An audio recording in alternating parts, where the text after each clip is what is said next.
Bonjour et bienvenue à l'Aubrecelle. Si nous sommes ici et pas ailleurs, c'est pour arpenter une route qui a valeur de frontière. À ma droite, de la luzerne, une culture typique de la Champagne crayeuse.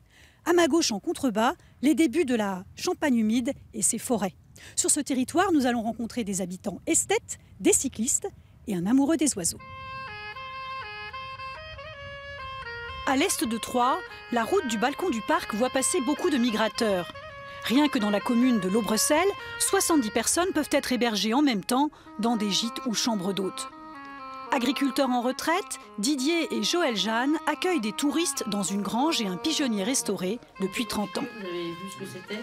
Je ne m'en rappelle plus, banane. Rhubarbe banane, orange, groseille, cerise, mirabelle, gelée de fleurs d'acacia et l'invité mystère. Cette famille de Bourg-en-Bresse vient régulièrement visiter les magasins d'usine. On a connu ça grâce à mes beaux-parents qui étaient fidèles de ce coin ici et on a apprécié et maintenant c'est une coutume. Chaque fois qu'on vient à Troyes, on vient chez ces messieurs-dames qui sont super agréables. Comme leurs hôtes, les Jeannes profitent d'une jolie maison à pans de bois.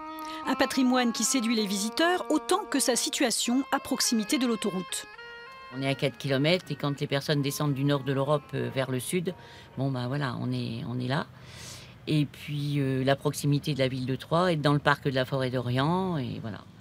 Les Jeannes cultivent un vrai goût pour le jardinage, même si le sol filtrant de la Champagne crayeuse a besoin de beaucoup d'eau pour être riant. Ça tombe bien, cette année, Didier a eu ce qu'il fallait. Les printemps humides ont été favorables pour ces types de sols. Donc les haricots, tout était abondant, hein, c'était fabuleux. On a récolté comme on n'a jamais vu, alors qu'en Champagne humide, je vois ceux qui avaient des jardins, ils ont dit c'est pas terrible. Hein. Sa passion du jardinage et des belles pierres, Didier la partage avec ses voisins, les Valentins. Aujourd'hui, c'est couvert. On n'aura pas cette chance de pouvoir... Compagnon charpentier en retraite, Francis est très fier de sa vue dégagée sur le parc qui commence au bout de leur terrain. La période la plus jolie à voir, c'est, on va dire, mi-septembre, fin octobre, où le grain de l'air, de l'humidité, il n'y a pas les brumes de chaleur et on distingue évidemment les autres collines beaucoup plus hautes que la colline des Bars. Quant à Marie-Claire, sa femme, elle aime les plantes rares cultivées en pot. En pleine terre, elle a dû apprivoiser le sol calcaire. On avait eu des rosiers avant, mais c'était l'odium et tout. Alors on a complètement changé de méthode. On s'est renseigné et on privilégie les plantes qui aiment le calcaire. Voilà. C'est quoi alors sur les sites? Altea, Budelia, c'est-à-dire arbre à papillons, tous les yuccas, vous voyez, tous les yuccas.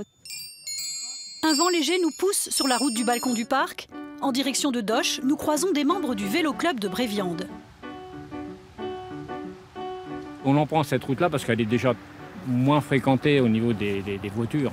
Et il y a 2-3 petites difficultés, comme 2-3 petites côtes, des choses comme ça. Donc ça permet d'être plus agréable.